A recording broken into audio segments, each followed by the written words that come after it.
The only people who don't want to disclose the truth are people with something to hide. Breaking tonight, a congressional investigation has just been launched into allegations that the U.S. Census Bureau may have been falsifying the unemployment numbers, including in the months just before the last presidential election. Welcome to the Kelly File, everyone. I'm Megyn Kelly. The House Oversight and Government Reform Committee sending a letter late today to the director of the Census Bureau, citing a New York Post story claiming that employment data was fabricated and demanding a swift response. The report claims the deception took place first in 2010 and then escalated in the run-up to the 2012 presidential election, including the unemployment rate that was put out just before the election, when it dropped from 8.1% to 7.8%. At the time, it was news that critics like Jack Welch immediately questioned, and which President Obama repeatedly then touted on the campaign trail in the final stretch before Election Day. Watch. This morning we found out that the unemployment rate has fallen to its lowest level since I took office. After losing about 800,000 jobs a month when I took office, our businesses have now added 5.2 million new jobs over the past 2.5 years. On Friday, we found out the unemployment rate has fallen from the height of 10% down to 7.8%, the lowest since I took office. We've created 5 million jobs, gone from 800,000 jobs a month being lost, and we are making progress. The Census Bureau has now released a statement saying it is taking these allegations seriously. Joining me tonight, Utah Congressman Jason Chaffetz, who's a Republican and a member of the House Oversight and Government Reform Committee, which has just issued a letter demanding answers and promising a full investigation into this. Congressman, good to see you. And so the essence now of this investigation will be what?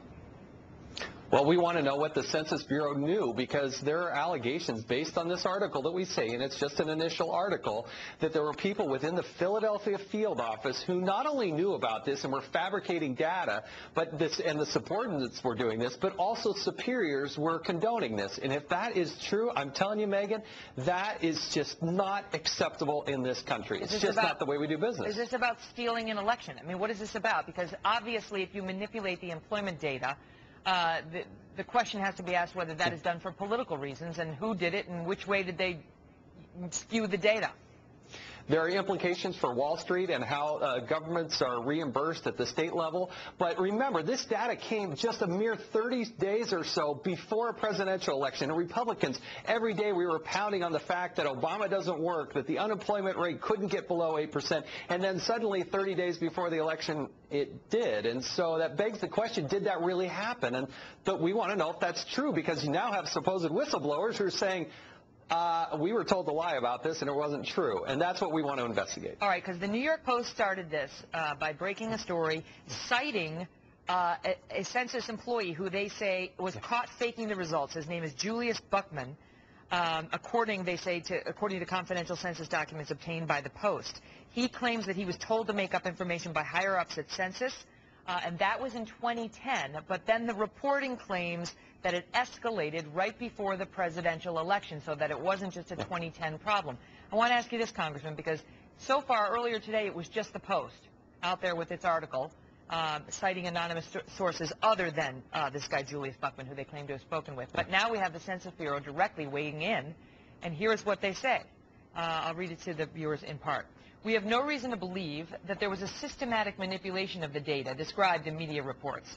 We carefully cross-check and verify the work of our staff, including looking for red flags that indicate possible fabrication.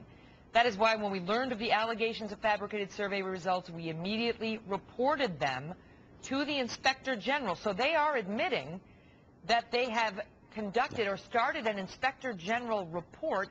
Do we know whether that was ever reported up to Labor, as the New York Post claims it was not, or whether anybody in the government was informed that even they believed there was reason to question the data?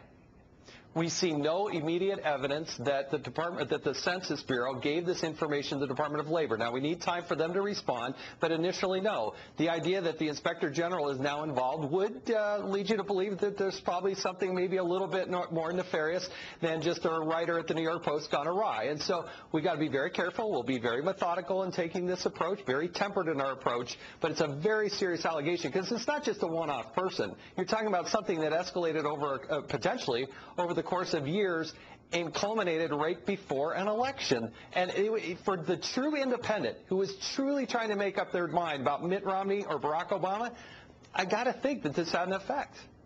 We will continue to follow this as your investigation goes forward. Congressman, thank you for being here. Thanks, Megan. The only people who don't want to disclose the truth are people with something to hide.